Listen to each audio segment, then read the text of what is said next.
They ripped my dress off in front of 200 people. Called me a thief. A gold digger.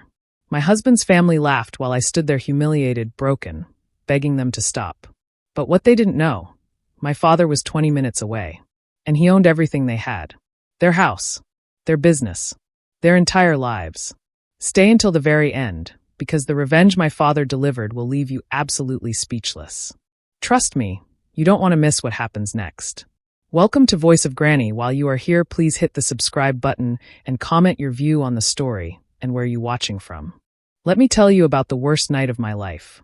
The night I stood in a room full of people while my dignity was stripped away piece by piece. But here's what makes this story worth telling. That same night became the beginning of my freedom. Sometimes you have to fall completely apart before you can put yourself back together the right way. My name is Sarah, and this is the true story of how I learned that the people who should love you can sometimes be the ones who hurt you the most. And how sometimes justice comes from the most unexpected places. I need to take you back to where it all started. To understand what happened, you need to know who I really am. Not who they thought I was, but who I've always been. I grew up in Dubai, in a world most people only see in movies. My father, Richard Blackwell, built one of the largest luxury hotel chains in the world from absolutely nothing. He started with a single small hotel and turned it into the Blackwell International Hotels, over 300 five-star properties across 40 countries. Growing up, private planes were normal.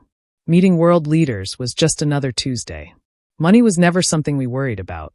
But here's the thing about growing up with that kind of wealth. You learn pretty quickly that people change when they find out. Suddenly, everyone wants to be your friend. Everyone has a business idea. Everyone needs something. I watched it happen to my father my entire childhood. People smiled at him, but I could see them calculating in their heads. What can I get from this man? How can I use this connection? By the time I turned 18, I was tired of it. Tired of wondering if people liked me or liked what I could give them. So I made a decision that my father thought was crazy, but he supported me anyway because he's always supported my choices, even the ones that scared him. I changed my last name to my mother's maiden name, Thompson. I moved to London, far from Dubai and everything familiar. I enrolled in university as Sarah Thompson, just another student. I lived in a regular apartment, took the tube like everyone else, bought my clothes from normal stores. For the first time in my life, people looked at me and just saw me. That's where I met Daniel Ashford. God, even now, saying his name brings back so many feelings. He was studying architecture, and I was in the business program. We met in a coffee shop near campus. He spilled coffee on my notebook, apologized about 100 times, and then made me laugh so hard I forgot to be annoyed. Within 6 months, we were inseparable. Within a year, we were married in a simple ceremony with just a few friends.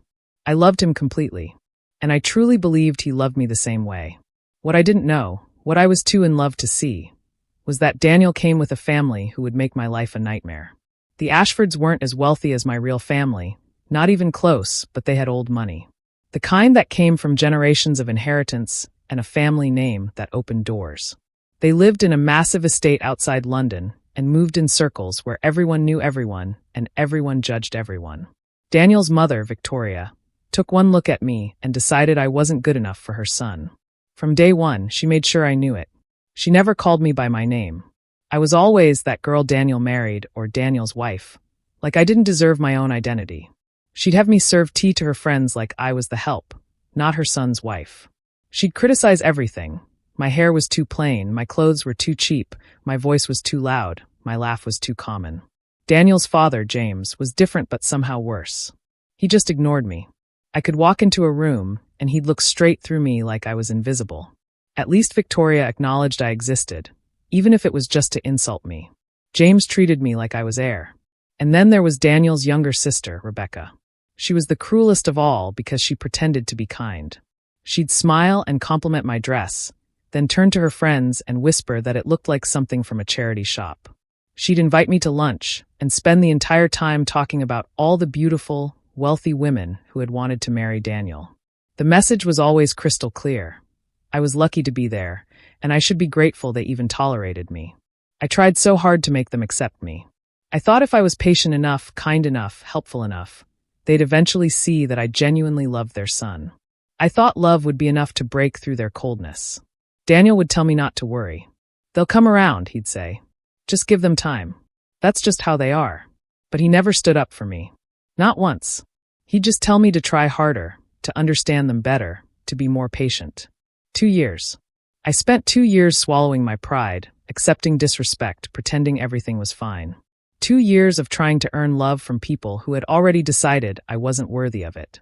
And then came our second wedding anniversary. Victoria insisted on throwing us an anniversary party. Not for us, of course. For her. To show off to all her high society friends, to prove her son had the perfect life, even if his wife was, as she once said within my hearing, unfortunate. I wanted to say no. Every instinct told me this was a bad idea. But Daniel convinced me. Maybe this is her way of accepting you, he said. Maybe she's trying. I should have trusted my instincts. I should have said no. But I didn't. And that decision led to the worst and best night of my life. The party was at the Ashford estate, and Victoria had spared absolutely no expense. When I arrived that evening, I couldn't believe what I was seeing. It looked like something out of a royal wedding. Crystal chandeliers hung from every ceiling, each one probably worth more than most people earn in a year. A full orchestra played in the corner. Not a DJ, a full orchestra with violins and cellos. Champagne fountains bubbled with bottles that cost hundreds of pounds each. There were ice sculptures 10 feet tall, towers of exotic flowers flown in from around the world, and a red carpet at the entrance with actual photographers. Victoria had invited over 200 people. Not friends or family, but everyone who mattered in London high society. Business moguls, celebrities, politicians, old money families with titles and estates. The women wore gowns that cost more than cars, dripping with diamonds. The men wore custom suits and watches that could pay off someone's mortgage. And there I was in my simple cream-colored dress that I'd bought on sale at a department store. When I'd tried it on at home, I thought I looked nice. Now, standing in that ballroom surrounded by all this wealth and glamour, I felt like I was wearing rags. I could feel their eyes on me, hear the whispers. That's her. That's Daniel's wife. Poor thing looks so out of place. I can't believe he married her. Victoria found me within minutes. She looked stunning in a designer gown, diamonds around her neck. "Oh, Sarah, you came," she said, her smile sharp as broken glass. "How quaint you look." Rebecca appeared beside her in a silver dress that probably cost £5,000. "We're so glad you could make it to your own party," she said sweetly, the insult hidden in fake kindness. Daniel was immediately pulled away by his father, taken to talk business with important men. I stood alone, trying to make myself invisible, counting the minutes until this nightmare would end. I had no idea it was about to get so much worse. The orchestra had just finished a piece when it happened. Victoria took the microphone to make a toast. She was thanking everyone for coming, saying something about love and family that made me want to laugh at the hypocrisy. Then her hand flew to her neck. "My necklace," she gasped, loud enough for everyone to hear. "My ruby necklace. It's gone." The entire room went silent. 200 people stopped talking, stopped drinking, stopped everything. All eyes turned to Victoria as she clutched at her bare neck dramatically. "Someone has stolen my necklace," she announced, her voice rising with each word. "The Ashford ruby. It's been in our family for generations, worth over £1 million, and it was right here on my neck an hour ago." My stomach dropped. I knew what was coming before she even looked at me. I could feel it in the air, see it in her eyes as they locked onto mine across that crowded room. "Sarah," she said my name like an accusation, like a curse. "You were in my dressing room earlier. I saw you there, near my jewelry." 200 pairs of eyes turned to me. I felt like I was drowning, like the air had been sucked out of the room. "I was looking for the bathroom," I stammered, my voice shaking. "I didn't take anything. I swear I didn't take anything." "She's lying." Rebecca appeared at her mother's side like they'd rehearsed this. "I saw her too. She was definitely near Mother's jewelry case. She looked suspicious." "This is insane," I said, my whole body trembling. "Why would I steal from you? I don't want your necklace." "Don't you?" Victoria's voice was ice cold. "Everyone knows you married my son for money. You've been after our wealth from the very beginning. This just proves what you really are, a common thief." The room erupted in whispers. People pulled out their phones. I realized with horror that they were recording this. Recording my humiliation for the world to see. I looked desperately for Daniel. Found him standing near his father, watching everything unfold. "Daniel," I called out, my voice breaking. "Please, tell them. Tell them I wouldn't do this." He looked at me. For just a moment, I thought he'd defend me. Thought he'd stand up and tell everyone this was ridiculous. Then he looked at his mother, at his father, at all these important people watching and waiting. And he said nothing. James stepped forward. "Search her," he ordered. "Right now, in front of everyone. If she's innocent, she has nothing to hide." "You can't be serious," I whispered. But I could see from their faces they were deadly serious. Victoria and Rebecca advanced toward me like predators. I backed away, but there was nowhere to go. 200 people formed a circle around us, phones held high, recording every second. What happened next will haunt me forever. Victoria grabbed my arm, her nails digging into my skin. "If you won't cooperate, we'll do this the hard way." "Please," I begged. "Please don't do this. I didn't take anything. Please, I'm begging you." But they didn't care about my begging. Rebecca grabbed my other arm, and together they started pulling at my dress. I fought back, trying to protect myself, but there were two of them, and I was shaking so badly I could barely stand. The zipper came down. I screamed, trying to hold the fabric to my body, but Victoria yanked it roughly. The dress fell to my feet. I stood there in the middle of that grand ballroom in just my undergarments, under the spotlight that had been meant for celebration. 200 people watched. 200 phones recorded. The orchestra had stopped playing. There was no sound except my sobbing and the clicking of cameras capturing my complete destruction. Victoria picked up my dress from the floor and searched through it violently, tearing at the pockets, shaking it out like it was contaminated. "Nothing," she announced to the crowd. But that doesn't mean she didn't hide it somewhere else. "This is insane," I cried, wrapping my arms around myself, trying to cover my body. "I didn't take your necklace. I didn't take anything. Get her out of here." James ordered the security guards stationed around the room. "Remove this thief from our property immediately." 2 large men in suits approached me. I looked one more time at Daniel, silently begging him with my eyes to do something. "Anything. Say something. Stop this." He stood frozen, his face pale. But he didn't move toward me. He didn't say a single word in my defense. He just turned his back and walked away. That moment broke something inside me that I didn't even know could break. It wasn't the humiliation of standing nearly naked in front of all those people. It wasn't the false accusations or the cruelty. It was watching the man I loved, the man I'd married, the man I'd given up everything to build a life with, choose his family's approval over my dignity. The guards grabbed me by the arms and dragged me through the crowd. People parted like I was diseased, like my poverty was contagious. Some of them spit insults at me as I passed. Gold digger. Thief. Trash. Common criminal. They hauled me through that beautiful mansion, past all those chandeliers and flowers and expensive decorations that hid such ugliness underneath. Down the marble stairs, across the polished floors, out the front door. They threw me out the gates and locked them behind me with a heavy clang that sounded like a prison door.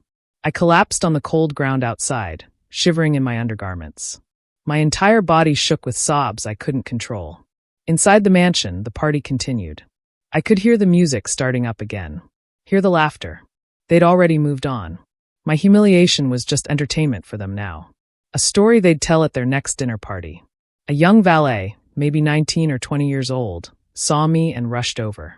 He didn't say anything, just took off his jacket and draped it over my shoulders. His eyes were kind. That small act of kindness from a complete stranger made me cry even harder. I sat there on the cold ground, wrapped in a stranger's jacket, with nothing. No dignity, no husband, no home I could go back to. My phone was still inside in my purse. My car keys too. I had literally nothing. Except one thing. One promise I'd made to my father 2 years ago when I decided to live this secret life. "If you ever need me," he'd said, holding my face in his hands. "If you ever truly need me, baby girl, you call. No matter what. No matter when. I'll come." I'd promised. And now, sitting broken on the ground outside those locked gates, I kept that promise. I borrowed the valet's phone with shaking hands and dialed the number I knew by heart but hadn't called in 2 years. It rang twice. "Dad." My voice broke completely on that word. "Dad, I need you. I need you right now. Where are you?" My father's voice was immediately alert, sharp with concern. I could hear him moving, could hear the urgency. "Tell me where you are." Through my tears, I told him everything. Where I was. What had happened. How they'd accused me of theft. How they'd stripped me in front of everyone. How Daniel had stood there and done nothing, said nothing. How they'd thrown me out like garbage. When I finished, There was a long silence on the other end of the phone. Then my father spoke, and his voice was something I'd never heard before. Cold. Controlled. Absolutely furious. "Don't move," he said. "I'm 20 minutes away." I was already on my way to London for business. "Sarah, listen to me carefully. Don't move. Don't go anywhere. And sweetheart." "Yes." "They have no idea what's about to happen." He hung up. The valet stayed with me, offering silent support. "Your father?" he asked quietly. I nodded, wiping my tears. "He'll be here soon." "Good," the valet said simply. "Nobody deserves what they did to you." 15 minutes later, the night exploded with light and sound.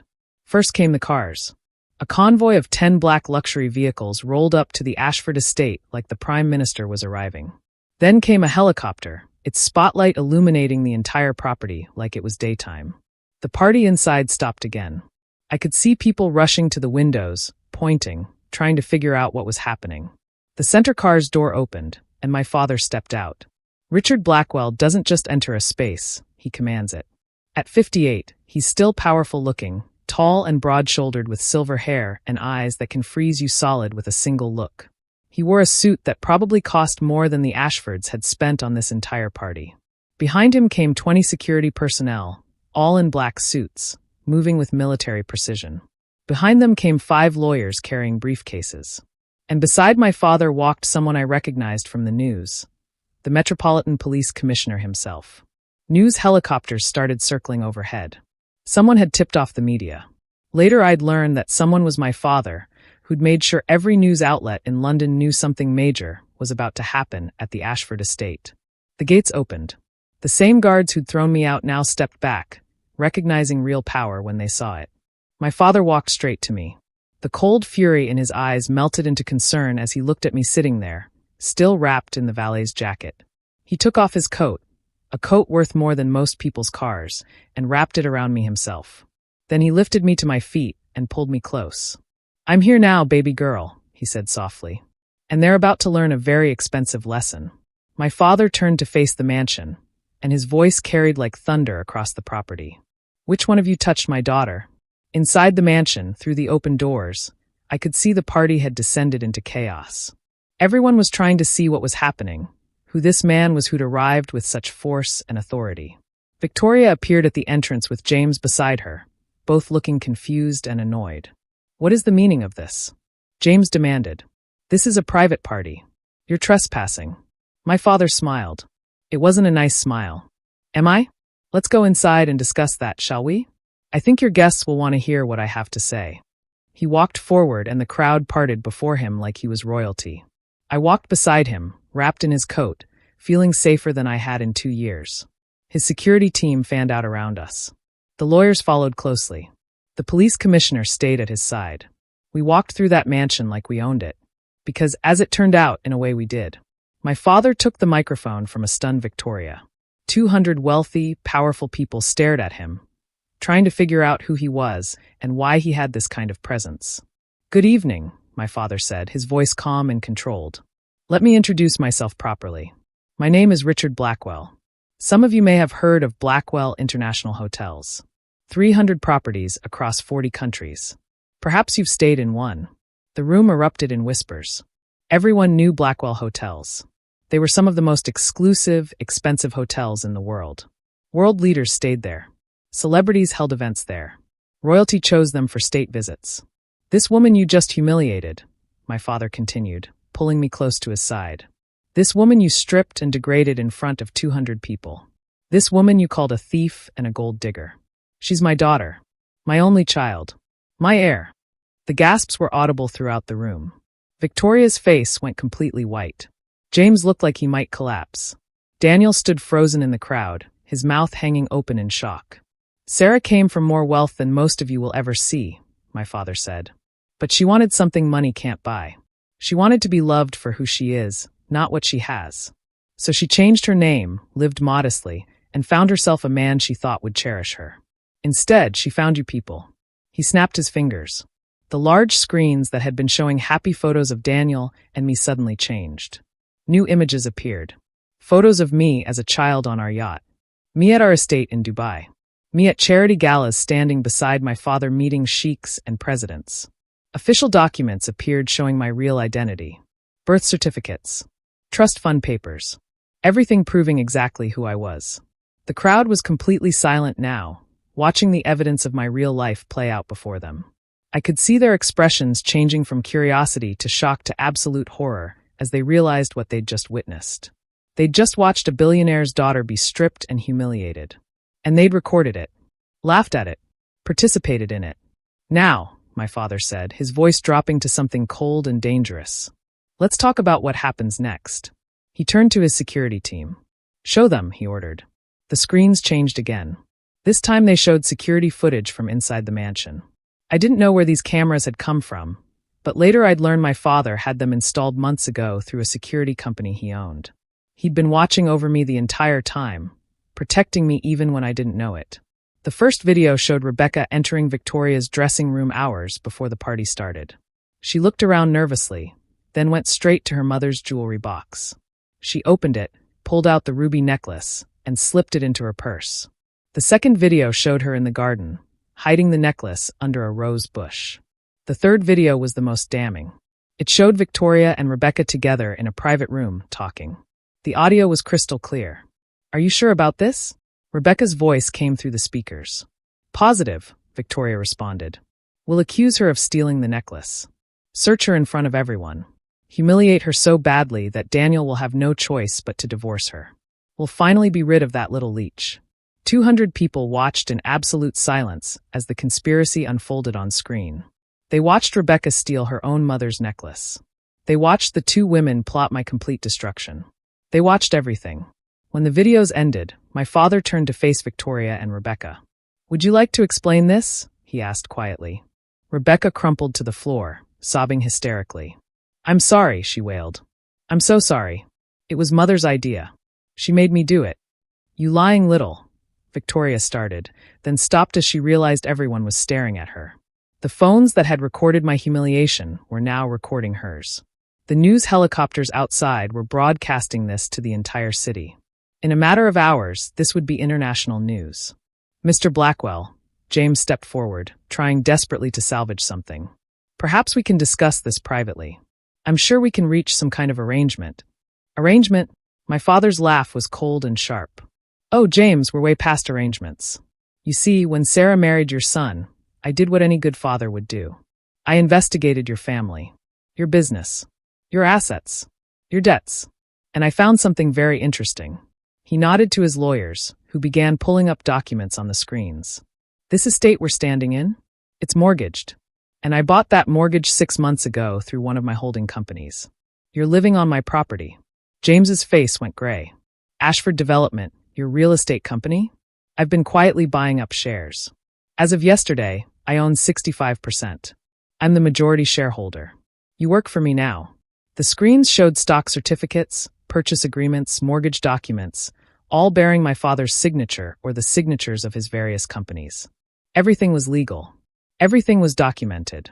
Everything was airtight. Your family trust fund, Victoria, my father continued, turning to her. The one you use to fund these parties and your shopping trips. It's managed by Blackwell Financial Services, one of my subsidiaries. I froze it 10 minutes ago. Victoria made a strangled sound, clutching at her throat. And Rebecca, my father turned to her, still crying on the floor. Those boutiques you're so proud of owning? They're built on properties leased from Blackwell Real Estate Holdings. Your leases are terminated. Effective midnight tonight. This can't be legal, James shouted, his face red with rage and panic. You can't just. I can and I did, my father interrupted. Everything by the book. All legal. All documented. You see, I didn't build a hotel empire by being reckless. I built it by being thorough. When you threaten what I love, I don't get angry. I get systematic. He turned to face the entire crowd, addressing all 200 people who'd watched my humiliation. Let this be a lesson to everyone here.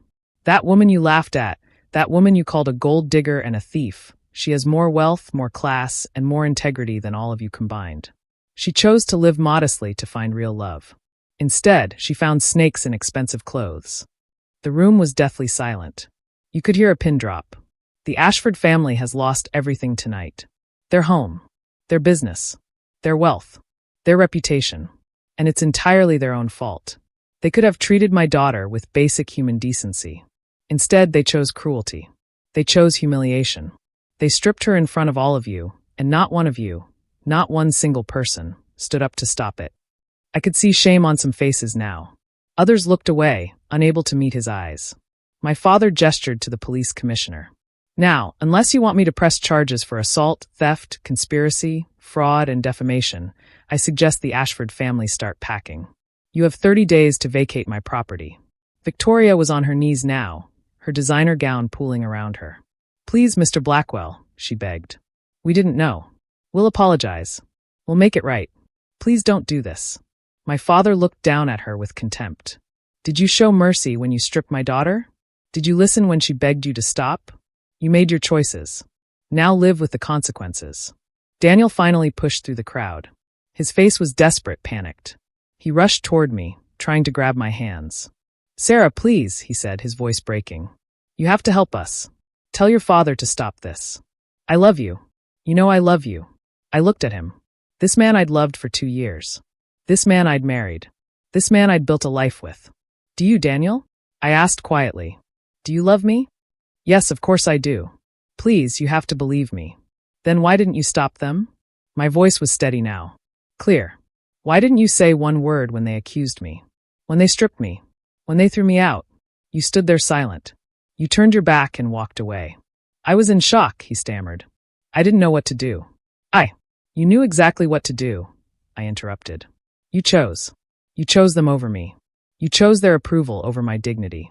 You chose to be a coward instead of a husband. Sarah, please. I'm filing for divorce, I said. The words came out easier than I expected. Tomorrow morning. And I'm taking nothing from you, Daniel. No money, no property, nothing. Because I never needed your wealth. I just needed you to stand beside me. And you couldn't even do that. You can't mean that, he said, tears streaming down his face now. We can work through this. We can. The saddest part, I continued, isn't what your family did to me. It's that you let them. Every insult, every humiliation, every cruel word over the past 2 years. And you just told me to be patient, to understand, to try harder. You never once told them to stop. You never once protected me. That's not love, Daniel. That's convenience. I stepped back, closer to my father. I already left you. The moment you turned your back on me tonight, you lost me forever. My father's lawyers stepped forward with papers already prepared. Divorce papers, Miss Blackwell, they said. Ready for your signature. I took the pen and signed without hesitation. 2 years of marriage ended with a signature. Daniel collapsed to his knees, but I felt nothing but relief. 6 months passed after that night. The Ashfords lost everything, exactly as my father promised. Their estate was seized and auctioned off. James's company collapsed within 3 months. Victoria, who'd never worked a day in her life, ended up working at a department store. Rebecca's boutiques closed and she worked retail at a shopping mall. Daniel lost his position at the family company and worked a regular job in sales. Their high society friends abandoned them immediately. That's the thing about people like that. They're only your friends when you have something they want. As for me, I went back to being who I really was. Sarah Blackwell, Vice President of Blackwell International Hotels. I worked alongside my father, learned the business properly, and discovered I was actually good at it. Really good at it. I started a foundation for women escaping toxic relationships, helping them find the strength to leave and the resources to rebuild their lives. I bought my own penthouse apartment with money I earned myself. I traveled the world, made real friends who knew exactly who I was, and slowly healed from the trauma of that night. One evening, 6 months after everything happened, I was hosting a charity gala for my foundation. It was a beautiful event, full of people who genuinely cared about helping others. As I was greeting guests, I noticed one of the coat check attendants looked familiar. It was Victoria. Our eyes met across the room. She looked so different. Older. Tired. Humbled. Gone was the arrogance, the cruelty, the superiority. She looked like what she was, a woman who'd lost everything because of her own choices. She approached me slowly, hesitantly. Sarah, she said softly, I wanted to say I'm sorry. For everything. I know it means nothing now, but I truly am sorry. I looked at her for a long moment. 6 months ago, I would have felt satisfaction seeing her like this. Now I just felt tired. I forgive you, Victoria, I said, and I meant it. Not for you. For me. so I can let go and move forward. She started crying. Thank you. Thank you so much. But forgiveness doesn't mean forgetting, I continued. What you did taught me something important. Family isn't always blood. It's who stands beside you when everything falls apart. My father showed me what real love looks like: protection, loyalty, strength. Your son couldn't give me any of those things. She nodded, wiping her tears. I hope you find happiness, Sarah. Real happiness. You deserve it. I watched her walk away, back to her coat check station, and felt something lift from my shoulders. I'd carried that anger and hurt for so long. Letting it go felt like breathing for the first time in months. My father found me a few minutes later. You okay, baby girl? Yeah, Dad. I smiled up at him. I really am. I'm proud of you, he said, putting his arm around my shoulders. For being the bigger person. For moving forward. For being strong. I learned from the best, I replied.